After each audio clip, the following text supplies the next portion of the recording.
हरियाणा के सबसे ज्यादा पढ़े लिखे नेताओं में होती है कैप्टन अभिमन्यु सिंह सिंधु की गिनती।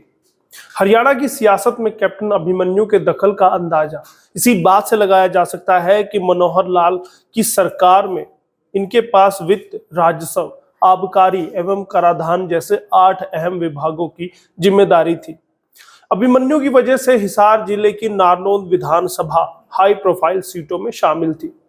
अभिमन्यु सेना के जरिए देश की सेवा करते हुए सियासत में आए, वहीं यूपीएससी में भी चुने गए थे। हार्वर्ड बिजनेस स्कूल से ग्रेजुएशन किया। कुल मिलाकर उनकी गिनती हरियाणा के सबसे ज्यादा पढ़े लिखे नेताओं में होती है। वो कृषि, अर्थव्यवस्था और जमीनी मुद्दों को लेकर अपनी गहरी समझ के लिए जाने जाते हैं। नमस्कार, स्वागत है आपका एस में भारत आज का वो शो जो खबरों का विश्लेषण करता है। और खबरें होती कौन सी? खबरें होती हैं वो जिन्हें आप जानना चाहते हैं। आपके आसपास से वो खबरें, वो व्यक्ति विशेष, वो नेता होते हैं।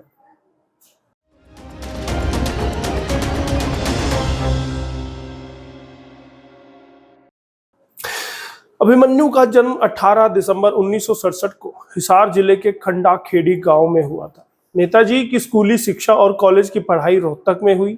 उनके पास बैचलर ऑफ कॉमर्स, LLB और post graduate diploma in mass communication सहित कई डिग्रियां हैं। ये एक बड़े बिजनेसमैन हैं, एक अखबार का संचालन भी करते हैं। परमेश्वरी देवी और मित्रसेन आर्य से जन्मे कैप्टन अभिमन्यु भारतीय सनातन परंपराओं में अटूट विश्वास रखते हैं और 6 भाइयों के संयुक्त परिवार में रहते हैं और इनकी 3 बहनें हैं। इनका विवाह डॉक्टर एकता के साथ हुआ है। इनके 1 पुत्री और 2 पुत्र हैं। हरियाणा बीजेपी के पुराने नेता है कैप्टन अभिमन्यु। नारनौंद सीट जाटलैंड में आती है। कैप्टन जाट समुदाय से आते हैं। 2014 के चुनाव के बाद कैप्टन सीएम की दौड़ में शामिल थे, लेकिन नहीं बने, उस पर हम नहीं जाएंगे। कैप्टन ने बीजेपी संगठन में भी काम किया है। इसी सीट से 2014 में भी उन्होंने चुनाव जीता। तब उन्होंने इनेलो के राज सिंह मोर को 5761 वोट से हराया था। कैप्टन अभिमन्यु जमीन से जुड़े हुए ऐसे नेता हैं जो प्रगतिशील, सकारात्मक और व्यवहारिक है और नई पीढ़ी की राजनीति के प्रतीक माने जाते हैं। लगभग 6 वर्ष तक भारतीय सेना में सेवा करने और पहले ही प्रयास में सन 1994 में देश की सबसे प्रतिष्ठित माने जाने वाली सिविल सर्विस परीक्षा को क्वालिफाई करने के बावजूद इन्होंने राजनीति में सेवा करने को ही चुना। सन 2003 में पूर्णकालिक कार्यकर्ता के रूप में भाजपा से जुड़ गए और खुद के बहुत ही कामयाब बिजनेस कैरियर को तिलांजलि भी उन्होंने दे दी थी।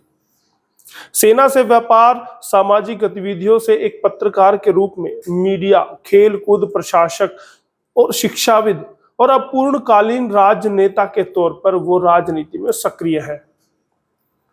विभिन्न क्षेत्रों में 30 वर्ष से अधिक का कार्य अनुभव उनके पास है, उसमें राजनीति भी एक हिस्सेदारी है। कैप्टन का राजनीतिक सफर। कैप्टन अभिमन्यु भारतीय जनता पार्टी यानी कि भाजपा के राष्ट्रीय प्रवक्ता भी रह चुके हैं। उन्हें 2014 के लोकसभा चुनाव में उत्तर प्रदेश और पंजाब के भाजपा का सह प्रभारी बनाया गया था। वह नरेंद्र मोदी की 2014 आम चुनाव प्रचार टीम के एक विश्वास पात्र सिपाही रहे हैं।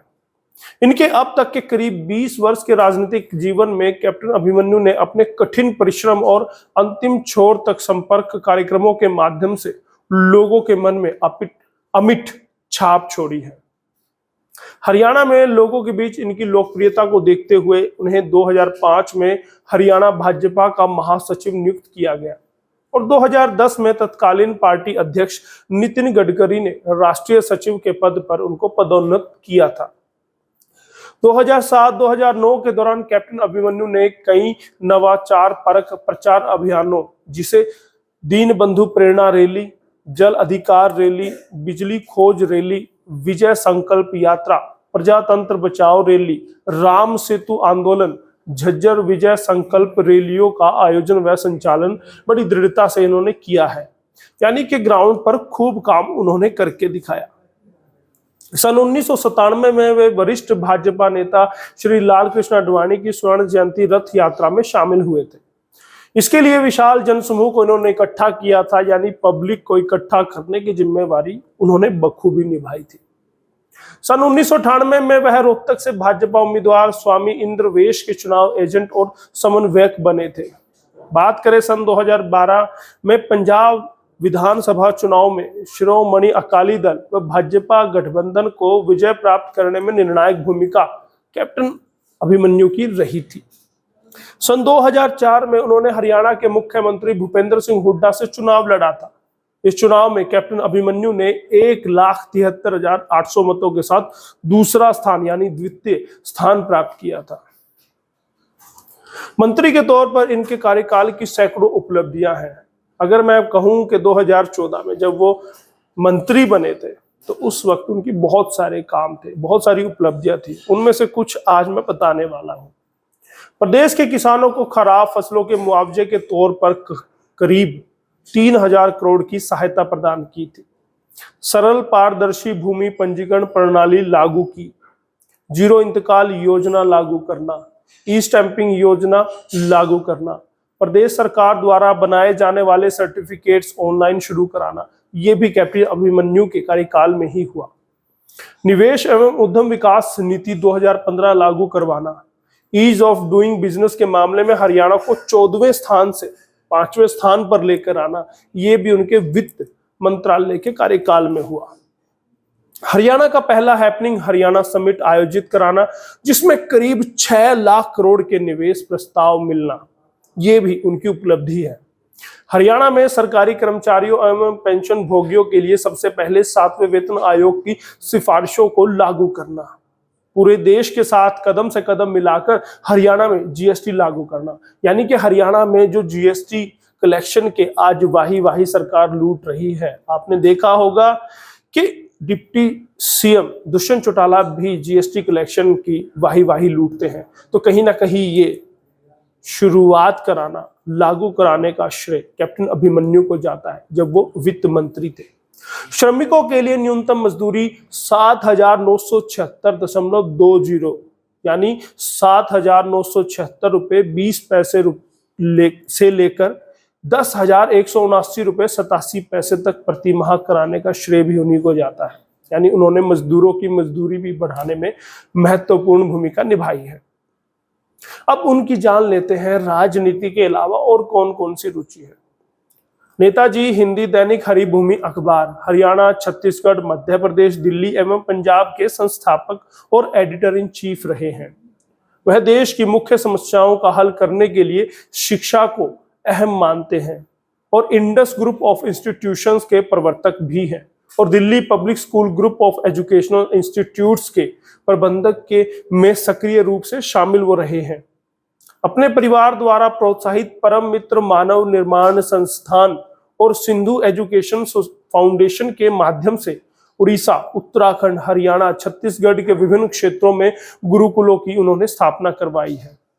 ये संस्थान, ये गुरुकुल विशेषतः कन्या शिक्षा को प्रोत्साहित करते हैं और छात्रवृत्तियां एवं मुफ्त पुस्तकें व वर्दी देकर कमजोर तबकों के बच्चों की मदद भी करते हैं। वे सफल बिजनेसमैन भी हैं। वे leasing, finance, share broking, portfolio management, transport, real estate, power generation, mining, hospitality and media आदि के कारोबारी भी हैं। उन्होंने विभिन्न क्षेत्रों में बड़ी संख्या में बिजनेस उपक्रम स्थापित किए हैं और चलाए हैं, जिनमें से कुछ एक की शुरुआत उन्होंने ही की हुई है, यानी कि वो बिजनेस टाइकून भी हैं। आज के एसएनए में शायद बहुत कम लोगों को ये पता था, आज शायद बहुत ज्यादा लोगों को पता चला होगा। ऐसा नहीं है कि वह बिजनेस और राजनीति करते हैं, वो कुछ शौक भी रखते हैं। वे स्पोर्ट्समैन भी हैं। बाइकिंग, घुड़सवारी उन्हें बहुत पसंद है। वह अंतर विश्वविद्यालय और राष्ट्रीय स्तर पर क्रिकेट, बास्केटबॉल, बॉक्सिंग, हॉकी खेलते हैं। वह स्वास्थ्य और खेल कूद को प्रोत्साहन देने में गहन रुचि रखते हैं। हरियाणा तीरंदाजी संघ के अध्यक्ष और राष्ट्रीय तीरंदाजी संघ के सहायक उपाध्यक्ष भी रहे हैं। और खास बात, सुबह हो या शाम धार्मिक भावनाओं के साथ प्रतिदिन गीता जरूर पढ़ते हैं। सन 2002 में उन्हें हरियाणा साहित्य अकादमी द्वारा पत्रकारिता हेतु बाबू बाल मुकुंद गुप्त पुरस्कार से नवाजा गया था। तो ये थे कैप्टन अभिमन्यु, जो विनम्रता, अखंडता और शालीनता को हमेशा व्यवहार में लाते हैं। उनका उद्देश्य नकारात्मक राजनीति की भावना को तोड़ना और उच्चतम स्तर के गुणों के साथ देश की सेवा करना है, और इसी ध्येय के साथ वो राजनीति में आए थे। 2019 में भले ही उन्हें राम कुमार गौतम के हाथों हार मिली हो, लेकिन वो फिर भी राजनीति में सक्रिय है और 2024 के लिए अपनी तैयारियों में लगे हुए हैं। वो भाजपा के मजबूत स्तंभ के तौर पर जाने जाते हैं और मजबूत नेता हैं।